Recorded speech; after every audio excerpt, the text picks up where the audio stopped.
Okay. So we are live here, and we should be going live on Twitch and YouTube. Yep, Twitch looks like it's up. Does. Yes. Perfect. There we go. Oh, yeah. A nice notification. Episode 57.5, too. Sorry. Technically, our second stream today. We did our normal episode earlier, and then two of the three of us could make it for this time slot. So we're like, all right, let's come back and get to chat with you guys, which I'm very excited for. Very excited for. Double feature. I know. Yeah, way to knock it out. Absolutely. Perfect. No better way to spend Friday than doing this twice. Talking about card games. Yeah, man. We're running a tournament tonight too, so. Oh yeah, that's right. Your community event. Oh boy. Oh yeah. It's another card game for my wife to be upset about, but you know. Oh. Is she though? She likes how some of the cards look, but I think she is appalled at how much time I sink into every new one. It seems like every couple months. And nothing comes out of the rotation. I just am juggling more and more balls. Nothing? Well, yeah, wow. Impressive. Well, if you see behind me, all of those binders there are full of cards for like the 4 physical games I have stuff for right now. My Magic stuff is completely separate in boxes somewhere else. Mm-hmm. And there's about like a half dozen deck boxes there that are also full of cards that I just have not disassembled or hold on to for a variety of reasons. And yeah, I really do like to play all the games. So I'm hoping Chrono is another one to go in the box. So we'll see. But right. I'm here for it. Yeah. Since it's digital, you can keep a much lower profile with it. Yeah. Less upkeep. For sure. Well, I'm excited though to get the little physical goodie from the Kickstarter. So that'll be nice. Yeah. All right. So I think we're about good to go at this point. I'm going to take us in. You guys ready? Steady. Let's have a show. All right, everyone. Welcome to episode 57.5 of the TCCG Roundtable. We're your hosts, dragonrider and DankestDad. No Ron Mexico tonight, but we've got some special guests coming at us from the Chrono CCG development team. We have What Am I and Madruin. Say hello, guys. Hey, glad to be here. I think it's gonna be a fun time. So as you know, thanks for having us. Of course. So as you all know watching, we love to talk about a variety of different card games here. And when there is a promising new one on the horizon, you know, we had this great opportunity to get in a room with some developers and learn more about it. So before we learn about Chrono, though, we want to learn a bit about you guys. So starting off, tell us about your history with card games. Nice. You want to go first, Madron? You want to take it? Sure, I'll go first. History with card games started when I was in elementary school. At a wee young age, our music teacher would give us Star Wars TCG cards as presents for doing cool music things. So that was like the old Decipher game in the 90s. That was my intro, and I loved the cards. And I didn't know how to play the game, but I collected them and made up my own rules of how to use the cards. So I loved Star Wars so much. And that evolved into Pokemon in the late 90s when it hit every playground. And then from there, it's just been a roller coaster of all the big names, you know, Magic in high school and all the digital CCGs when they started making big, especially Hearthstone and Legends of Runeterra, moving into Chrono. I could go on. So what about you? So I think my very first card game was Magic. I got into that back in like elementary school. My dad was a big Magic player back in the day, and he kind of, you know, passed the addiction on to me. But the first time I was ever like, you know, good at a card game was Hearthstone. I had some fun messing around with that in the very early days, kind of, forcing a few balance patches. It's always a good time. And then the really breakaway one for me that like got me onto the card game scene was Runeterra. And on that one, I got to play on the world stage. I participated in the top level tournaments. It was a really, really cool ride while we had the competitive Legend of Runeterra scene going on. And that, like, for me, that's kind of what brought me to the idea of Chrono, is all of these different games. And like I could list like 5 or 6 other CCGs I've played. It's just so unnecessary. But the idea of Chrono was like the kind of synthesis of a bunch of different CCGs and trying to bring out the best in a bunch of them. For sure. Nice. And I think your answer kind of hints to it, what am I? But are there any particular card game accomplishments that you are proud of? So, I mean, obviously, like the one that I'm gonna say I'm the most proud of is I got 4th at Runeterra Worlds. Like I was pretty happy about that. It was a little bit of a mixed bag because, like, on one hand, I got 4th, which was really cool. On the one hand, I was so close. I was so close, man. But I got beat by Alan, and he took the world championship home. I can't complain about that too much. But it was a pretty cool run. Yeah. Nice. Yeah, well, for my part, I beat What Am I a few times on ladder, and that felt pretty good. Yeah. I did a tournament once with Jason Florent and got 2nd place because Jason beat me. I got into the top 100 one season in Runeterra, but for me, for the most part, I've had 2 kids, and I've been much more like the prototypical dad legend, like I make it to the top ranks but don't ever push for any like top tier position. So I'm just a big card game enjoyer. Well, you have wins plural against What Am I on ladder, so you're doing better than I was. Hey, and there's absolutely nothing wrong with dad legend or anything either. Amen. Yeah. I'm gonna say, as someone who learned from my parents, just like What Am I said, right? Like, passing that on to your kids hopefully is something that is in the future for you as well, and hopefully they're gonna take it away. Yeah. She has Pokemon cards. Same. Yeah. Hey, you gotta start somewhere. Oh, yeah. I started with Pokemon and Magic when I was like 8 years old, and now I'm in my 30s doing podcasts and streams and all sorts of stuff, and loving card games still to this day. So definitely. So it's its own. What were we talking about earlier, Dankest? Like, it's so niche. Like, it's its own world for with card games. Yeah, there's not a lot of us, but the us are very dedicated and do a lot. So it's a great community that can be, as big or small as you allow it to be for you. Mm-hmm. Yeah. One thing I love about the TCG community or CCG community is just that, like, it's a play style that really encourages like thinking like a designer, so it seems like almost everyone who's passionate about CCGs kind of has that design mentality where they're always trying to like find the best way to do things and trying to collaborate and explore and have that sort of curious mindset. So yeah, I agree. It's just a really cool community. Nice. All right. And one more question for this section. I'm going to call a little bit of an audible here, but we got to hear a lot about card games. But what else do you guys do? I mean, we're the podcast hosts who can only sit in our room playing card games, but you guys must do something else, right? What do you do for fun? What do I do for fun that isn't card games? All right. I mean, I'll talk about the one that's coming up in my life soon. I'm actually also a dance instructor. Awesome. I do ballroom dance. I do like waltz, swing, stuff like that. I'm doing like a set of month-long lessons that are coming up soon. So that's one of my other major hobbies, dance and cards. That's where we're at. Extremely cool. That's fantastic. That is amazing. That's so cool. Yeah, I used to actually be really involved in musical theater too. Like for 10 years, I was a huge community theater guy. Like every show I could possibly do. And then I had kids and COVID happened. And then I got more into CCGs because I could do that from home. But in my free time now, what I do outside of CCGs is a big part of it is actually a podcast too. I do a D&D actual play podcast. And so for like the last 5 years now, me and some theater friends have been running a 50-some episode campaign, and we do live shows on stage a few times a year. So we have like a little local audience that comes out and takes a look.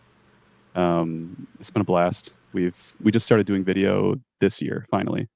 So it's called Twin Portals. You should check it out. It's pretty fun. it is a shame we only have one podcast. I want to ask you about this for an hour now. That's awesome. I know. I was gonna say you better plug this because now that you've talked about it, Yeah. like we gotta know what it's called and where to find it. Because yeah, definitely gonna Oh, check yeah. that out. For sure. There are also a bunch of Easter eggs from that podcast in Chrono that Ooh, any listeners will be quick to notice. okay. I'll have to listen to the podcast so I can look. That's extremely cool. It's a good time. Yes, it is. Podcasting is a great hobby too, right? It is. Yeah. Yes. Just being a nerd. I think that's like what all of this boils down to. It's just like being a nerd and just doing fun things that you enjoy. And Yeah. dance.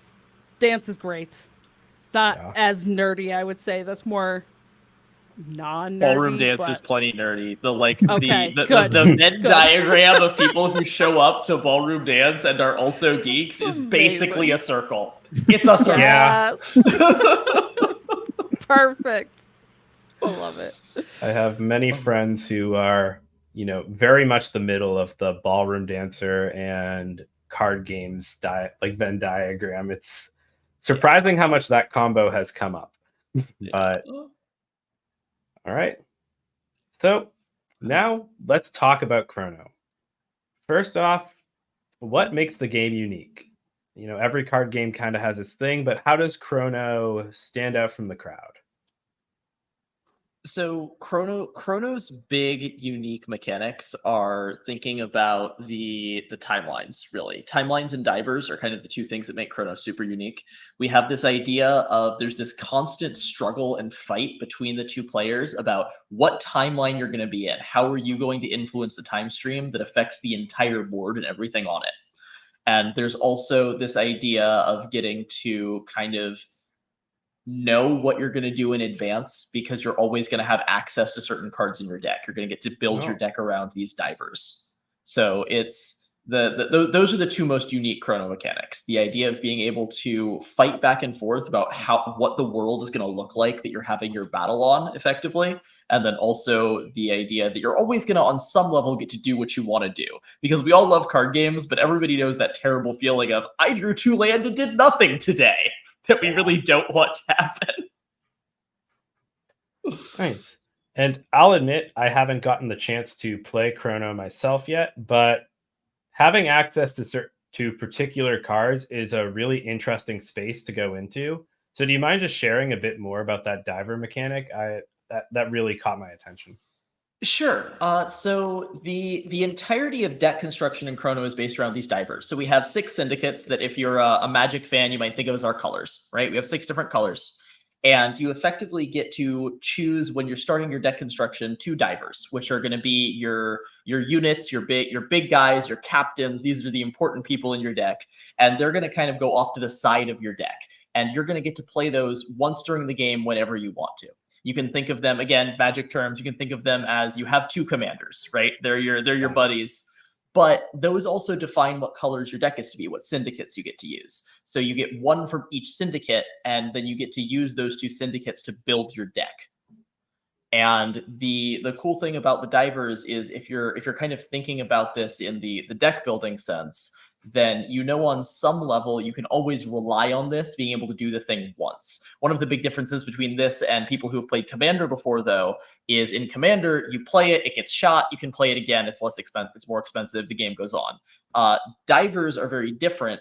You play them, if they're dead, they're gone. You also can't include any extra copies in your main deck. So there's this definite, important strategic decision knowing, I get 1 of these, but I only get 1. And I have to figure out when I'm going to play this and how to use it to its best effect. Nice. Yeah. Now, I have a question before we get too far into this, because I think we mentioned this before we were recording. But just to clarify for everybody that's listening, this is a digital game. Is that correct? This is not going to be a physical card game. This is digital. 100%. Yep. Accurate. Perfect. So how does that impact this deck building and being able to use these cards then? Does that make it easier, do you feel like, for people to kind of get into it and play it or learn it versus having physical cards?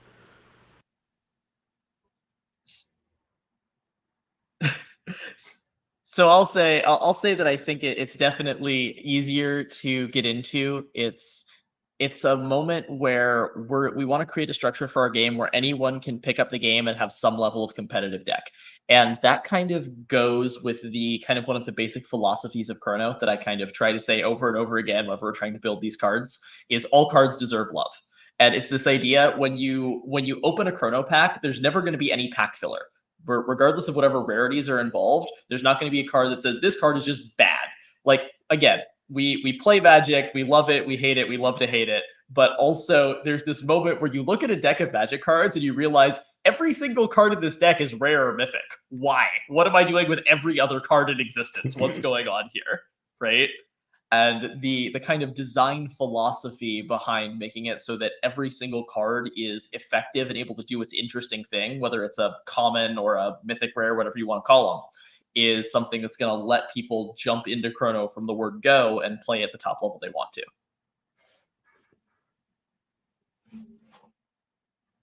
Excellent. And I know that this is something that comes up for other games too, but a lot of games have, kind of their separation between game pieces and collectibles. And Pokemon, is the prime example of this. The best rare in the deck is a $3 card. The alternate art of it costs you your rent. So, for you guys, like when thinking about Chrono, do you think of having something for collectors, or since you're a digital game, are you more sort of focused on that game piece mentality where your cards are your tools, not necessarily a status symbol? I would say we definitely want players to be able to build competitive decks easily. Maybe not using every single card in the game. There's still a collection component to it and a progression component to it. And that's something that we want to preserve because we want the game to be sustainable long term while still being really player friendly. We'll definitely give players the resources to build a few powerful decks and then continue to accrue cards to build out full collections over time if they keep playing free to play. We also want to have a pretty robust set of cosmetic rewards, essentially as rewards for succeeding in competitive play, for building out your collection, for seasonal rewards, event rewards. One thing that I think that in the digital space is actually kind of easier to do that hasn't been explored enough in other games is having like a wide variety of unique rewards for competitive achievements. We've talked about wanting to really explore that with cosmetics, so that like anybody who plays you, if you've done remarkable things in the game, you can show it off and really let people know, like, here's my story, it's in my deck, I've achieved these things. And building that conversation and that kind of community recognition just through cosmetics being in the game, I think is cool and fun. Nice. Like that gets me thinking, like, I know I've played a fair amount of Team Fortress 2 back in the day. And thinking about, having your weapon that shows how many times you've done the thing with it.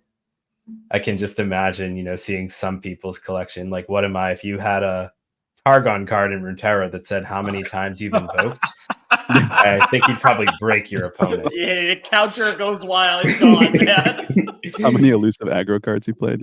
Yeah, exactly. Yeah. Like, I think that'd be sweet. With how much some of us play some of these card games, maybe we shouldn't do that. I don't want to know. I don't want to know my stats on some of those things. Let's not. There's an upside and a downside there, where you're like, on one hand, this is so cool. On the other hand, you look at it and you're like, I've done this how many times? Yeah, it's like never look at your playtime on a WoW character. It's the same concept. Like, I don't want to know. I don't want to know how many hours I have actually put into playing some of these games, or how many times I've done stuff. Let's not, John. Don't suggest those things. What are you doing? I don't know. I'm just saying what I want. But it's next episode, it's cool. It's also a Pandora's box moment. I feel you. Yeah. We'll give players lots of options, whatever flavor you want to show off. Yeah. Good answer. All right, so keep things moving because we could stay here all day. What made you guys want to take the plunge and make your own game?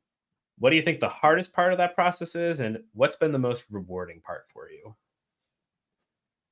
So I'll say that the thing that made got us jumping into it is the guy who's not here right now. Like the biggest impetus to kind of bring the team together and make the thing happen was Jason Florent. And at the end of the day, it's a little bit sad to say, and I know some people still love the game, so I don't want to be a doomer, but it was kind of death of Runeterra, right? Yeah. Like the point where they said we're not going to support competitive anymore, we don't care, we're done. That kind of sent a lot of us afloat, and Jason came up with this idea of fuck it, we can do better. And we kind of started putting the team together to try to make that real. That was like the biggest impetus. Yeah. I think it was kind of a slow burn, like for all of us too, for years. We've all had our own game design and seedlings growing for a while, like Jason talked about it, and you've done custom like card design in the past, and I've worked on game design my whole life. Yeah, it's just like, and then Jason put out the rallying call in January, and there was just so much momentum to make something new that was kind of for the community. It was very motivating, especially as people started to give us feedback on it. Mhm. Yeah. Plus, I feel like the digital CCG genre kind of, I don't know, that it's due for a revival. I feel like there's there's a lot of space in the genre right now for something new and exciting that is more reactive, than some of the big ones that are still persisting. So. And there's also this thing where it feels like we've seen so many digital games at this point where, and this is again one of kind of the building blocks of Chrono, we've seen what they've done right and we've seen what they've done wrong, and being able to try to create this synthesis of let's take all the coolest parts and let's leave behind the things that we know are problematic, and we can create this game that will manage to be like the best of all its pieces, right? Yeah. Mm-hmm. Yeah. So what would you say was the hardest part? Go ahead, Don. Oh, nope. Go ahead. Finish answering that before I jump into more questions. I was just curious. Yeah, what's the biggest struggle? What am I? The biggest struggle, honestly, as far as the game itself design wise goes, was, at least for me, was ground zero lore making, right? Like, because step one of the game was, okay, let's build a world to have the game take place in. And I took a while to get that done because a blank piece of paper is the scariest thing in the fucking world. Excuse my French. But it's but we've made it through, and we have this cool place to build our game and make it work, and it's really cool. Yeah, I love so what am I kind of built the initial concept for the lore, and I love the idea of it because in this like time traveling multiverse, every single match that players play is diegetic in the sense that like it could actually exist in the canon of the storyline because the timelines keep splintering. So it's not just like, in any other card game, it's like, why are these planeswalkers fighting 10 million times in a row again and again and again? But here, it actually kind of makes sense because these divers keep going to new timelines to hash it out. I was going to say for the hardest part for me was probably after we developed the lore and all the core set of cards, like the initial rush of exciting design blitz and lore creation and game design, then the sine wave dips back down, and then there's the grind part of getting it to people and repetitive iteration and communication and planning and getting the crowdfunding going. That was where we really had to kind of like knuckle down, and learn a lot and just do repetitive tasks until we had something bigger than it was, And that I feel like that's the design process and a lot of creative things. Like you go up and down with excitement between the fun parts and the hard work parts. So, Absolutely. So, go ahead, Don. Okay. Well, I just kind of wanted to bounce off of a little bit of what you guys have talked about. So, from what I understand so far, it feels like you kind of started this as a mix of a passion project and also feeling like you saw a need in the community that you're trying to fill. But you also keep mentioning this like competitive side of things. Is the competitive aspect something that is really kind of like a driving force behind Chrono and the decisions you're making? Is kind of like the why you're doing this is to fill that need in the community? So I will say that it's definitely something where the initial impetus was, as I said, from the death of competitive LOR, right? And a big part of Chrono is creating this game that will be, fun to play at all levels, but will have really high level strategic complexity and can support these high level tournaments where people can like actively dedicate time to this and have it be a really cool and worthwhile thing to do to push the play and the deck building to higher levels. So I would say yes, competitive is kind of baked into the idea of Chrono at its core. Especially coming from Jason. Yeah, he's not here, but he would rail on about ways to improve the competitive scene in Legends of Runeterra through his Master Runeterra platform. Yeah. And he had a lot of great ideas, and this finally gives him an outlet to try and polish it and optimize, a competitive scene for a card game. And I think our organized play plans are pretty cool. So, there's a lot to it. Yeah. Yeah. I find that very fascinating and good to hear, because I know both John Dankest and I are we're both very like competitive players. We like to do the competitive stuff. So, finding games that are also focused on the competitive. I know for other stuff we've been talking about, we're like, okay, like when are they going to be putting out their organized play stuff? Like, well, how long do we have to wait? When are we going to be doing that? Or on the other side, even, some other even digital games, we've kind of seen the fall, not only in Runeterra, but I think even in like Hearthstone, from what it was to, kind of this more really kind of condensed version of the competitive system that they used to have. So it does feel like it's very missing in especially the online space. And I think some physical card games have tried to start filling that, but for the people like me who live in a small place where it's going to take multiple hours, at least one way of travel to get somewhere to play, that digital aspect is incredibly important. Totally. Definitely. And like I can say for Hearthstone 2, I think it was 22 distinct players competed in first party Hearthstone esports last year. And, that's just not a great number for building community and creating something that people can feel like they have a stake in and are a part of. So, seeing any game want to have a broader vision than that is really refreshing. And if you need casters, call me. Right on. Yeah. We have experience. I am willing to learn. Yes. 100%. All right. No, the plan when we get up and running, like we get our client, we get this whole thing running, is to have like supported monthly tournaments for this game. We're calling them Grand Prix, that we will, want to be looking into getting people to cast. So, cross your fingers. We're trying to make this real. Sweet. So I'll skip ahead on the questions we have planned since we're on this competitive side. So you can include Jason in this, but which of you is the best at Chrono? I would say I think I built the most broken deck in our pre-alpha that got the most cards nerfed quickly. But I think one of mine has a better win-loss record overall. And I would say that we're both better than Jason by a long shot. I would not here right now, that so he's a target. Madrid broke the game successfully a lot more than I did.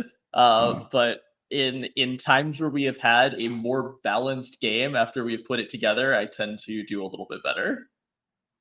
Yeah. Nice. And okay, now I got to know, what was the thing you did that broke all the stuff in pre-alpha? Oh, what God. one thing? Yeah. Just one. There were a couple. The two that I remember are, we just had a bunch of cards that were just so overtuned that Madrid just stuck them together, and there's just like this unbeatable aggro deck. It was like, oh, you can just shift 30 times and I'm dead. I'll be over here. Bye. And then the other one was, we had like before our balance patches, I think we had like 3 accidental infinite combos that we didn't realize were in our game. So it's a process. Design is a process. It is. Yeah. We're iterating constantly. I remember I think day one of coming up with the core set, I was, we were all brainstorming and getting wild ideas, and I had this idea for we're dealing with time travel themes. Like, what's the most epic time travel effect that we can do? And it was just this time stop, end the turn immediately, cancel all effects and attacks on the stack, everything, go to the next turn. And what am I, being a conscientious game designer, is immediately Madrid, we can't do that. It's not fun. it's cool, but it's just not fun enough to justify. And we probably scaled that back like 3 or 4 times before it finally wound up as the time stop card that we see now in our game, which is essentially a powerful counter spell, but not like a feels bad, terrible experience for everyone. So, and that's a big and interesting part of game design too, right? Finding these things where you can create these really powerful moments without it being unfun. Like one of the, and I've written articles on this, but like one of the biggest point and counterpoints of game design is figuring out how do you manage to have in a competitive 1v1 game both people having a fun time. And it's this really interesting give and take of trying to figure out how do we have 2 players both get to do the thing, even when we know one of them will inevitably win. Mm-hmm. I think that's a great mentality to come at it with. And, like I have a tournament group that I test with for Universes, another card game. And the one thing I feel like that always has to get repeated is, look, somebody's got to win. Like, we can play each other in our prep games. We might even run into each other in the tournament. And even if we both play great, even if we both spent so many hours preparing, only one of us gets to walk away in advance. And, like, as long as you can have fun being the one who doesn't make it and be excited for the other person, or at the very least, enjoy the experience with your opponent if you're on the losing end, it just makes for so much of a better game. And I don't think that every card game has navigated that successfully at all. And like that idea is also part of where the idea of divers came from, right? Like trying to make it so in every game, both players' decks get to do what the deck is trying to do, at least on some level. You're going to get to actually play the game. We wanted to have there be no non-games. Again, none of those zero land magic nonsense. Yeah. Yeah. That's Yeah, that's a good definitely philosophy, something then. that's important. Yeah, it's Yeah. really important. And I think even kind of as Dankest mentioned too, right? Like when you go to these things and you're playing people that you know or that you've practiced with, there can be that little bit of saltiness sometimes too if those like non-games happen. So trying to avoid that is definitely something I know I can say from experience. Like my husband and I will go to tournaments together and stuff, and I feel like we always get paired into each other during the tournament. We even most recently at this Star Wars Unlimited pre-release we went to, and it was very unfortunate. We had a non-game. It was in my favor, so I ended up winning. But it meant that I took second place in the tournament, and he took fourth from beating. Sounds kind of epic, But- though. Still- Like, do you still like turn pretty on like good. the epic Still, music? You're doing all right there. Yeah. Yeah.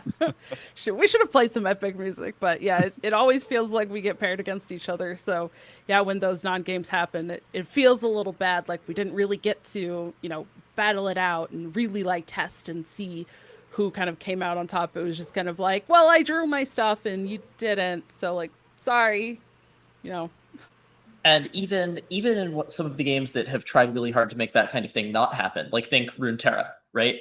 They don't have lands. You're always going to get to use your stuff, but you could still draw a hand that has nothing but 5 drops and die, or your opponent can draw 5 of their champions and you get 1 or 0.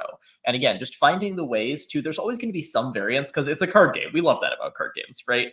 But like finding ways to mitigate it somewhat so that everyone gets to feel like they're actually playing the game and making decisions that matter, I think is a really big deal. Are there any particular mechanics aside from the divers that you've designed that sort of help facilitate that? I feel like another kind of cool mechanic that we haven't highlighted yet is immortalization, which is where every agent in the game, every character basically has a little mini quest that you can achieve, just like Champions and Legends of Runeterra, where once you've done a certain thing, they immortalize into their ascended ultimate form, and get a stat buff or new abilities. And so even if you're not like, even if the end of the game is uncertain or you're probably losing, there's still these little endorphin rushes where you complete the little stories or little quests for these characters and power up for a brief moment, and it seems like the tides of battle will change. Maybe they do, maybe they don't. But having that kind of dynamic little arc within the overall arc of a match, I think helps break up the monotony or give players things to be excited about. my ADHD got very excited there. I'm like, yes, I get to chase the highs. Absolutely. Yeah. Sign me up. Let's go. Right. Yeah. Yeah. It's been So- fun to design for sure. Nice. All right. So as the next question, I'm just going to pair two of these we have here. How has building the community from the ground up been? I know with mastering Runeterra and Jason and you're following there. What am I? You had a bit of a start, but from ground zero for a new game, you're at the point now where you're having tournaments. People are attending, people are playing it, and presumably liking it. So how has it been sort of making that happen? I would say it's been fantastic, and it's been a learning experience for all of us. I mean, Jason definitely has the most community organization experience, but I don't know. I would say the feedback from the community has been so motivating that it's a big part of what sustains, especially like during the highs and lows of the crowdfunding campaign. Just seeing the players, want to do more and want to be a part of the project and help give their feedback and their ideas, and it just feels like this big communal art project and enjoyable thing, and it keeps growing every day. So I don't know. We keep saying it's like for the community, by the community, and I feel like that is very genuinely true. I don't know. What would you say? What am I? Honestly, so much of the energy that I have to put into this comes from just like seeing people playing and enjoying the game. It's like, hey, we made this thing, and everyone who's actually come by and tried it thinks it's really cool and wants it to succeed. And like, we just get this amazing outpouring of energy. And I know there has to be a little bit of bias there, because if someone didn't think it was cool, they probably just wouldn't say anything. But like, we seem to get a pretty high percentage of like, hey, this is awesome, let's play the game. And Such a game it's just designer such a thing to cool say. moment, right? Yeah. Yeah. I mean, I can't say I've gotten the most opportunities to play card games with their designers, but I got to play one that had a priority system, and I opened past the designer. And the designer was like, I'm so mad at you for doing this, but I'm so happy, I'm so happy that you did this. And I'm sure like there are cards or mechanics you've made when you see people using them kind of in the cool way that you might have found, and just like kind of like picking up what you're putting down, that just has to be the best feeling. Honestly, I'll even like a step beyond that is when someone finds something to do with a card or a set of cards that I didn't think of. I'm like, okay, you win. Fucking awesome. Let's go. Yeah. Yeah. We had one guy in the community develop like a whole new region, whole new syndicate today. And just like seeing like the ideas of like what an identity of a syndicate should look like and like how it would interact with all the other ones, like that level of creativity is just really amazing. We've had some community members, like a couple guys made an entire deck building website just as a passion Wow. project. Really, and it integrates the tabletop simulator. You can like click around to make a deck and it just ports right in with like 3 clicks. It like boggles my mind that they are that talented and that passionate about the project that they would do that. It's incredible. Those guys are awesome. Well, and I think that also indicates that you have something that people enjoy and that people want to be a part of. If they do take the time and they're invested in doing something like that, I think that shows that that's a very good starting place, right? You're kind of building from that center of why you're doing something, and you're kind of building outwards, and people are following because they're invested in why you're doing it, and they're enjoying it. So I think that's absolutely a hands down a very, very good sign. Yeah. Rock on, guys. They agreed. And if you wanted to be a part of this community and get involved with the game, how would one go about that? I mean, our Discord, right? We have the Chrono Discord, Chrono CCG. Hopefully we'll like drop a link on this video or something. But the answer is come by the Discord. You can download the game through Tabletop Simulator. We have like a couple of different videos to get people started, and there are like always people around hanging out to explain the game, play initial games with people. Like me and Madruin even hang around the Discord and play games. Like people get to come play games with the designers while we're working on it. It's a great time, and it's a great community to come hang out and play the game with. And as we said earlier, we're even starting to have tournaments for this thing now. So yeah, let's rock. Right. On the long term, we're going to have bi-weekly tournaments as the plan. We just finished crowdfunding at the end of June, and so we have at least probably a year approximately until we have a beta client that players can play that's outside of TTS. So in the meantime, we're running bi-weekly tournaments to keep people iterating and getting feedback, and it's just fun to reward them for being around. We also have late pledges open on our Kickstarter. So if folks want to look at our juicy crowdfunding rewards, they're still available for the time being. So folks can become a part of the project, get some booster packs and some rare cosmetics that way. And we're also, a big thing right now for us internally is that we're seeking partners. So we're looking for folks with development experience, publishing experience to help put the game together. So we've had a lot of conversations in both directions. And if anybody listening is interested or knows somebody who might be interested in making a card game that's that has all this passion behind it, we're looking for good people. So